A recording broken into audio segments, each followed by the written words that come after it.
My fiancé texted, "Wedding's off unless you sign a prenup giving me everything." I replied, "Send it over."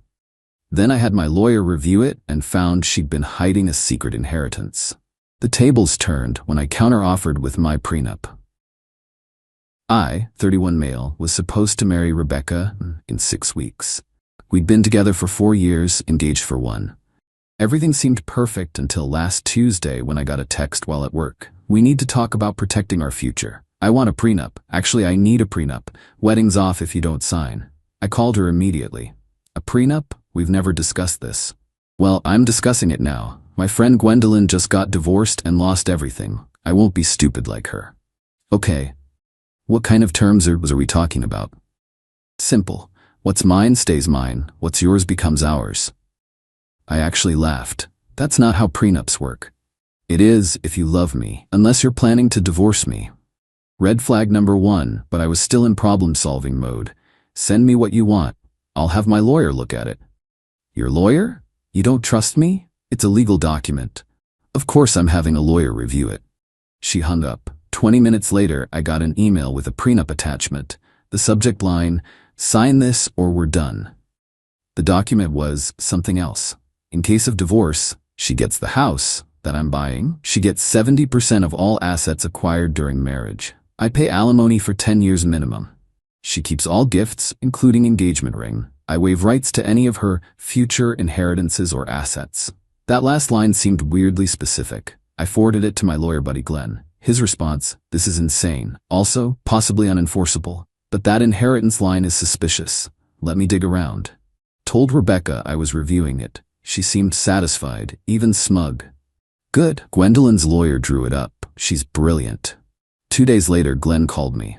"Bro, you sitting down?" "Why?" "Rebecca's grandmother died 8 months ago." "No, she didn't. We had dinner with her last month. Her other grandmother, father's side, from Germany.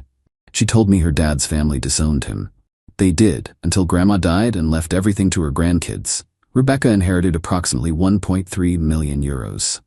My phone nearly slipped out of my hand. She's had 1.3 million euros for 8 months?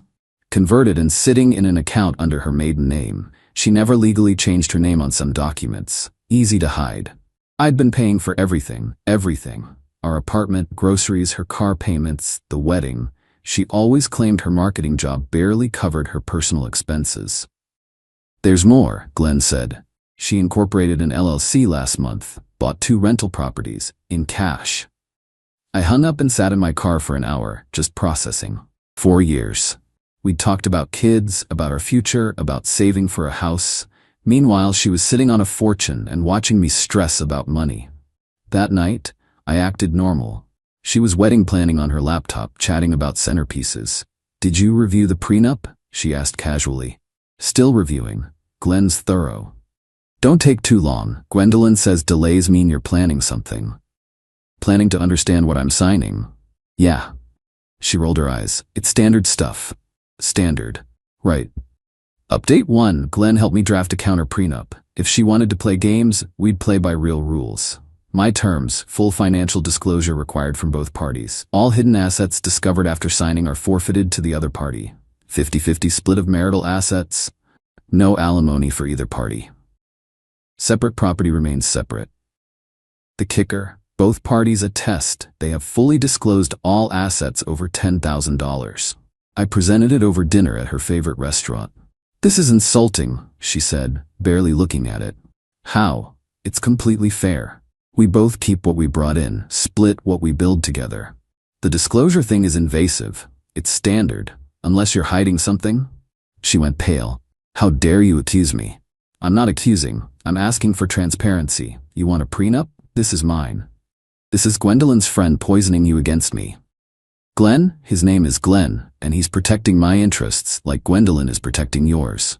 She threw her napkin down. "Sign mine or the wedding's off." "Okay. Okay, you'll sign?" "Okay, the wedding's off." I stood up, left cash for the bill, and walked out. She sat there shocked as I drove away. My phone exploded. Texts, calls, voicemails, a sampling. "You just walked out? This is not how adults handle conflict. Come back right now. You're being manipulated. I'm calling my dad." Ah, yes, Herbert, her father who supposedly came from nothing but somehow paid for her Harvard MBA. Things were starting to make sense. Sure enough, Herbert called an hour later. Son, Rebecca's upset. What's this about a prenup?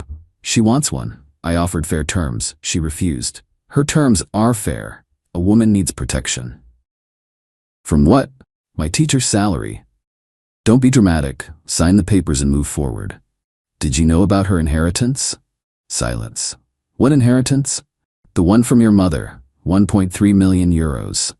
Longer silence. I don't know what you're talking about. Interesting, because the German probate documents are public record. He hung up. Rebecca showed up at my apartment at midnight, mascara running. How could you embarrass me like that? Embarrass you? You've been lying to me for 8 months. I don't know what you mean. 1.3 million euros, Rebecca. She froze. Who told you that? Does it matter? You inherited a fortune and kept it secret while I paid for everything. It's my inheritance. My privacy. Then why did your prenup specifically mention protecting future inheritances? That's different. How? I was protecting myself. From your broke teacher, fiancé? She switched tactics, trying to hug me. Baby, this is a misunderstanding. The money is for our future. Then why hide it? I wasn't hiding it. I was waiting for the right time. The right time being after I signed away my rights to it? She stepped back, eyes hard. You were never supposed to find out. There it was, the truth. Get out. You can't kick me out. I live here. No, you don't. You're not on the lease. You just get mail here sometimes. I'll tell everyone you're a gold digger. With what gold? You're the millionaire, remember? She stormed out, slamming the door so hard my neighbor texted asking if I was okay. Update 2. Next morning, woke up to find she'd told everyone her version. I was demanding her family money and threw a tantrum when she tried to protect herself with a prenup. My phone was full of messages from mutual friends calling me gross and opportunistic. Her bridesmaid army was in full force. Then I did something petty. I posted the original prenup she sent me. Just screenshot it with the caption, the fair prenup I was asked to sign. Note, I'm a teacher making $52K a year. The tide turned immediately. Wait, she wanted 70% of your assets? 10 years of alimony? For what? This is insane. Rebecca called screaming. Take that down. That's a private document. You made it public when you lied about me. I'll sue you for defamation. Truth is a defense against defamation. She hung up and immediately posted that I was financially abusive and controlling. Girl really thought she could gaslight the entire internet. But then Gwendolyn entered the chat, the friend whose divorce started all this. She commented, Rebecca, I never told you to do this. I said to protect yourself, not rob someone. This prenup isn't what I suggested at all. Rebecca deleted the post, but screenshots were already circulating. That afternoon, her mom Eleanor called. You're destroying my daughter over money? Your daughter tried to trap me into a financial suicide pact while hiding her wealth. She doesn't have wealth, we're middle class. Eleanor, she inherited 1.3 million euros. She bought 2 rental properties, in cash. That's impossible, we would know. Ask her about the LLC, Becker Holdings, registered last month. Eleanor hung up. An hour later, I heard from my friend who worked at the same coffee shop Eleanor frequented. Apparently, Eleanor came in looking like she'd seen a ghost and was overheard on the phone saying, You told me Mom left everything to charity. The plot thickened. Update 3. Herbert called again that evening, different tone this time. You need to keep quiet about the inheritance. Why? It's family business. It became my business when Rebecca tried to hide it while taking my money. She wasn't taking anything. You offered to pay for things. Because she said she was broke? She never said that. Herbert, I have texts of her saying she can't afford groceries. Silence. How much do you want? Excuse me. To go away. Sign an NDA, break up quietly. You're trying to buy me off? 25,000. No, 50. Herbert, I don't want money. I wanted honesty from the woman I was going to marry. 100,000. Final offer. Why are you so desperate to keep this quiet? Click. He hung up. Glenn called me an hour later, laughing. Dude, you're not gonna believe this. Remember how Rebecca's inheritance was 1.3 million? Yeah? That was just the first payment. The estate is still being settled. She's due another 2 million euros next year. What? But here's the beautiful part. The will has a morality clause. If she's found guilty of fraud or deception in legal proceedings, she forfeits the rest. Everything clicked. The panic, the NDA offer, Herbert's desperation. So if I sue her for fraud, she loses 2 million euros. I didn't want to sue anyone, I just wanted out. But they didn't know that. Texted Rebecca, "We need to talk, bring your parents." Met them at a neutral location, a private room at a local restaurant. They showed up looking defensive. Rebecca wouldn't make eye contact. "Here's what's gonna happen," I said. "We're calling off the wedding. You're gonna tell everyone it was mutual. No drama, no social media posts, no lies about me." "Or what?" Herbert challenged. "Or I file a fraud suit. Your daughter lied about her financial status to extract money from me over 8 months. I have documentation," Eleanor gasped. "You wouldn't."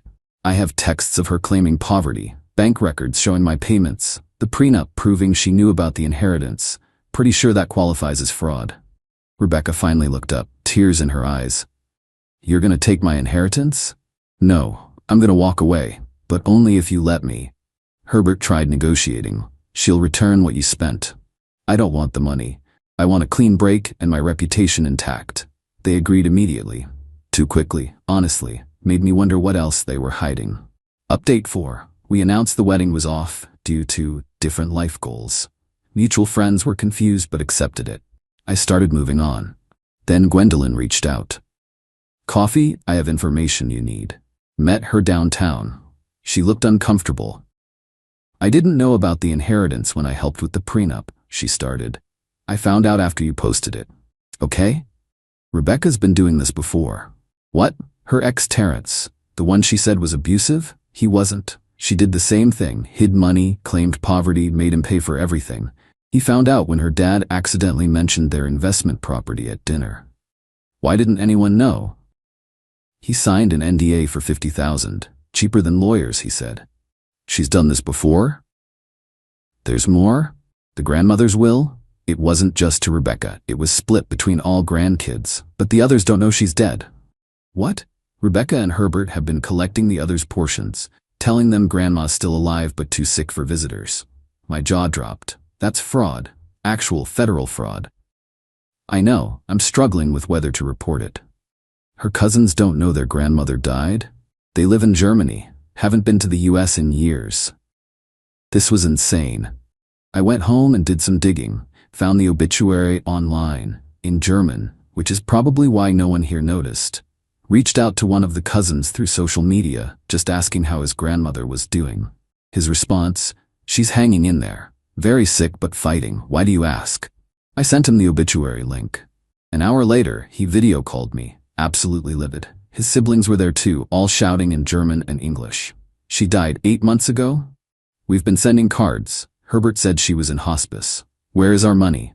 I gave them Glenn's contact info, told them everything I knew.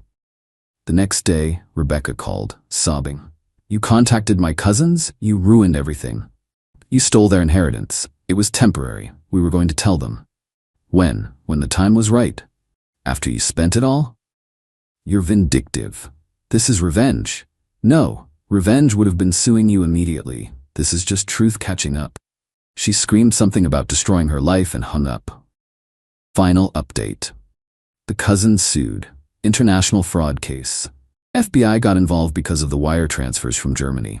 Turns out Herbert had created fake email accounts pretending to be the grandmother, sending birthday wishes and updates to keep the cousins from getting suspicious. Rebecca tried to pin everything on her father, but the paper trail led back to her LLC. She was the one who created the accounts, deposited the checks, bought the properties. Glenn kept me updated on the legal proceedings. Rebecca was ordered to return 800,000 euros plus interest. The second inheritance payment, cancelled due to the fraud clause. Herbert was charged with wire fraud and identity theft. Eleanor divorced Herbert when she found out he'd been lying to her too. Apparently, she really did think the inheritance went to charity. She'd been living modestly while her husband and daughter sat on millions. The rental properties had to be sold to pay back the cousins. Rebecca's accounts were frozen during the investigation. Last week I ran into her at a grocery store. She was using coupons. Not joking. Actual paper coupons. She saw me and tried to leave. but we were both in the checkout line. "This is your fault," she hissed. "No, this is consequence. I loved you. You loved my willingness to pay for everything. I was going to share the money eventually. When? After the divorce you were clearly planning for?" The cashier was trying not to listen, but failing. Rebecca's card got declined. She had to put back half her groceries. I didn't offer to pay. As she left, she turned back. Terrence was easier to fool. "That's probably the most honest thing you've ever said to me." It's been 3 months. The wedding venue gave me a full refund after I explained the situation. The manager's going through a divorce and was very sympathetic. Used that money for a solo trip to Japan. Always wanted to go. Glenn says the criminal case is moving forward. Rebecca's looking at possible jail time for the fraud. Herbert already took a plea deal, 2 years probation and massive fines. Eleanor reached out last week to apologize. Said she should have seen the signs. Apparently, Rebecca had done similar things in college, taking money from boyfriends, claiming poverty while her parents paid her tuition. Eleanor thought she'd grown out of it. The German cousin sent me a thank you card with a chocolate assortment. Note said, "For helping us honor our grandmother's real wishes." They got their money back, plus damages. Gwendolyn and I actually became friends through this. She felt terrible about her unwitting role. We get coffee sometimes and laugh about the absurdity of it all. She's dating Glenn now, which is hilarious. Found out through the grapevine that Rebecca's working at a call center now. Her assets are still frozen, and no one in her industry will hire her with fraud charges pending. She moved back in with Eleanor. Someone asked if I regret not taking Herbert's $100K offer. Nope. Watching their house of cards collapse was worth way more than that. To anyone facing a surprise prenup, run. If they spring legal documents on you with ultimatums, they're planning something. And if they claim poverty while demanding your assets, they're definitely hiding something. Oh, and always have a lawyer friend. Glenn's getting a really nice wedding gift when he and Gwendolyn get married next year. Yeah, they're moving fast. But when you bond over exposing international fraud together, you know it's real.